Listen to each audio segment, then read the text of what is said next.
तो hello friends, आज हम करने वाले हैं एक यूरेथ्रोप्लास्टी। यूरेथ्रोप्लास्टी मतलब कि ऐसी सर्जरी जिसमें अगर आदमी का जो पेशाब की नली है, यूरिन की पाइप है, अगर वो डैमेज है उसको हम रिपेयर करेंगे। मैं आपको दिखाता हूँ इस पेशेंट का जो एक्सरे है। ये आप देखेंगे सामने, यहाँ पर एक्चुअली स्ट्रक्चर है।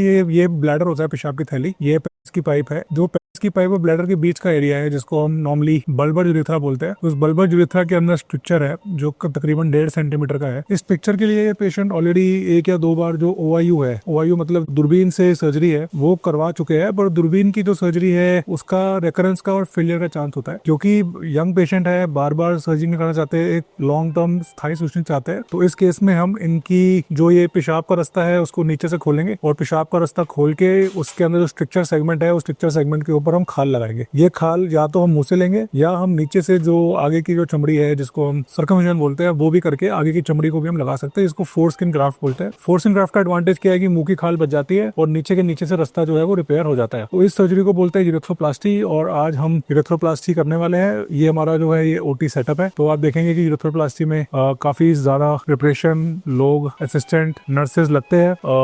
OT सेटअप तैयार है और सर्जरी हम स्टार्ट करने वाले हैं और अब मैं आपको फिर से मिलूंगा सर्जरी के विदिन। आपको ये दिक्कत तब से है? 2-3 साल हो गए हैं। आज यूरेथ्रोप्लास्टी है। दिक्कत क्या आ रही थी आपको? जो यूरिन का फ्लो है वो काफ़ी कम है। उसकी वजह से पहले एक बार डायलेशन हुआ, फिर मैं अपने आप कैथेटराइजेशन करता था, फिर OIU भी हुआ, पर वो सक्सेसफुल नहीं है। धीरे धीरे कम होता जाता है यूरिन का फ्लो। ये कितने सालों से हो रहा है आपको ये? अप्रॉक्स पूरा प्रोसीजर 3 साल का हो गया। उसमें डायलेशन हुआ, एंडोडाइलेशन, उसके बाद OIU हुआ। एम्स ने एंडोडाइलेशन करा पर उनका प्रोसेस थोड़ा लॉन्ग है, टाइम टेकन है। मैं यूट्यूब से और थोड़ा नेट पे सर्च करके, उनके रिव्यूज काफ़ी अच्छे थे। डॉक्टर विजन सर काफ़ी, जैसे मैं उनके क्लिनिक पे भी गया जब पहले, तो काफ़ी अच्छे से कंसल्ट करा। उन्होंने एडवाइस करा कि आप यूरेथ्रोप्लास्टी के लिए जाइए क्योंकि परमानेंट सॉल्यूशन है। हाँ, उन्होंने कहा कि जो फोर स्किन है उसी से या फिर बकल मुकोजा ग्राफ्ट से आपका स्किन लेंगे, मतलब चीक से। बस पैर इसके बीच में हमारा इंसिजन आएगा। This is the lithotomy position. Lithotomy position मतलब कि पैर चौड़े हैं। तो ये है यूरिथ्रा। तो ये पेशाब का छेद है, यूरिथ्रा चलती है यहाँ से, बीच से दोनों टेस्टिस के बीच से होते होते ये जाके जुड़ती है अंदर मसाने में। ये है पोटी का रास्ता। मसाने के और पोटी का रास्ते के बीच में एक जगह होती है, हम इसको नहीं टच करेंगे। यहाँ से पेशाब के रास्ते को डायसेक्ट करके इस रास्ते को हम रिपेयर करेंगे विद यूरेथ्रोप्लास्टी। तो ये इतना डिस्टेंस ठीक है, नीचे जहाँ रुकावट है वहां तक, मतलब यहाँ कहीं पर रुकावट है, हम यहाँ से खोल के इसको रिपेयर करेंगे। तो यूरेथ्रोप्लास्टी ओपन सर्जरी होती है। आप खुद देख रहे हैं कि यूरेथ्रोप्लास्टी में हम जो है पूरे यूरेथ्रा को ओपन करके उस पर नई खाल लगाएंगे। तो अगर कोई सर्जरी है जो पेशाब की दिक्कत को कम्प्लीटली ठीक कर सकती है वो यूरेथ्रोप्लास्टी है। 99.9% इस पेशेंट की लाइफ लॉन्ग की दिक्कत ठीक हो जाएगी। 1% थोड़ा बहुत स्ट्रक्चर फिर से बन सकता है एज के साथ या टाइम गुजरने के साथ। इतना ज्यादा नहीं बनेगा जितना उनको प्रॉब्लम आ जाए। अगर आपको यूरेथ्रा की स्ट्रक्चर को ठीक करना है तो ओपन सर्जरी करके रिपेयर ही बेस्ट तरीका है। यूरेथ्रोप्लास्टी ऑब्वियसली OIU से कंपेयर्ड एक्सपेंसिव है, क्योंकि इसमें सर्जन टाइम, टेक्निकल सर्जरी, सामान, असिस्टेंट सब कुछ देख रहे हैं, बहुत इस्तेमाल होता है। पेशेंट को पोस्ट ऑप केयर, हॉस्पिटल में भर्ती है, दवाइयाँ सब ज्यादा लगती है। तो यूरेथ्रोप्लास्टी टेक्निकली डिमांडिंग सर्जरी है, तो ऑब्वियसली OIU से ज्यादा एक्सपेंसिव है। बट इंश्योरेंस ने कवर्ड है, पैनल्स ने कवर्ड है, और अगर नहीं भी कवर्ड है तो गोविंदा मेडी सेंटर पे हम कोशिश करते हैं कि उसके अंदर भी हम बहुत अफोर्डेबल रेट्स में इसको।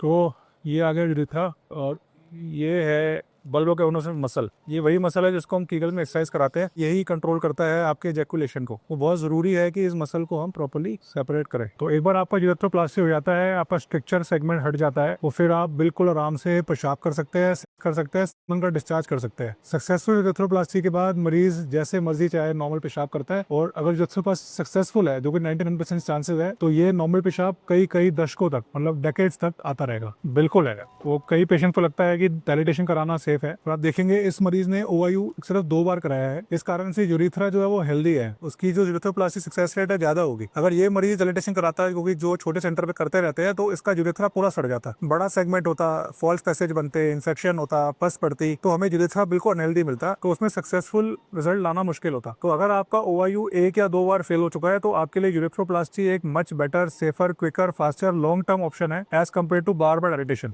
आपके सामने ऑपरेशन कर रहा हूँ मैं, पेशेंट आपके सामने। आपको दर्द हो रहा है कुछ? अभी ऑपरेशन सो रहे आराम से। तो ऑपरेशन में ना तो ऑपरेशन के ड्यूरिंग दर्द होता है और ना ऑपरेशन के बाद दर्द होता है। आजकल एनेस्थीसिया और दवाई इतनी अच्छी आ गई है कि बिना दर्द के आराम से ऑपरेशन हो सकता है। तो यूरेथ्रोप्लास्टी के बाद नॉर्मली हम अस्पताल में 2 दिन रखते हैं। 2 दिन के बाद हम नलकी लगा के ही मरीज को घर भेज देते हैं। पेशेंट घर पे अपना डेली काम कर सकता है, ऑफिस भी जा सकता है अगर बैठने का काम हो, और नॉर्मली नलकी लगी रहती है तो हम एक्सपेक्ट करते हो घर पे रेस्ट करेगा। नॉर्मली 15 डेज में हम नलकी निकाल देते हैं, पेशाब करवा देते हैं, उसके बाद मरीज अपनी नॉर्मल लाइफ जी सकता है। आपके शरीर में नलकी रहेगी पेशाब की, और ड्रेन रहेगा अंदर का मवाद खून निकालने के लिए, और ड्रेन रहता है 2 दिन तक, और पेशाब की नलकी लगी रहेगी तकरीबन 2 हफ्ते 15 दिन 3 हफ्ते अप्रोक्सीमेट आपकी हीलिंग के ऊपर। बिल्कुल कर पाओगे, सामान्य रूप से क्या सामान्य से बेटर कर पाओगे, क्योंकि जहां आपकी नेचुरल पाइप की डायमीटर 22 से 28 फ्रेंच होता है, आफ्टर यूरोप्लास्टी आपका डायमीटर बढ़ा के हम 32 फ्रेंच से ऊपर कर देते हैं। तो कई लोग तो पहले से ज्यादा मोटी धार से पेशाब करते हैं। अगर आपकी बीमा इंश्योरेंस कॉर्पोरेट है, इमीडिएटली कवर्ड होती है, और अगर आपकी खुद की है तो 3 साल की वेटिंग के बाद ये सर्जरी पूर्णतः इंश्योरेंस से कवर्ड होती है। तो मोस्टली जिन लोगों ने डायलिटेशन बहुत कराया है या यूरेथ्रा बहुत खराब हालत में है, उनमें रेकरेंस ज्यादा होता है। जैसे ये जेंटलमैन है, इनमें यूरेथ्रा हेल्दी है, स्ट्रक्चर सेगमेंट शॉर्ट है, जल्दी सर्जरी करा रहे हैं, तो इनका सक्सेस रेट बहुत हाई रहेगा। आपने खुद देखा आज इस सर्जरी में हमें लगे तकरीबन 1.5 घंटा 2 घंटे होने वाले हैं। तो ये स्ट्रक्चर छोटा था तो 2 घंटे लगे, पर अगर इसी में हम मुंह से खाल लेते या बड़ी सर्जरी होती या पीपी होता तो हो सकता है कि 2.5 घंटे 3 घंटे और लगते। तो यूरोप्लास्टी में 2 घंटे से लेकर 4.5 घंटे तक लगते हैं अगर आपको अच्छा रिजल्ट देना है तो।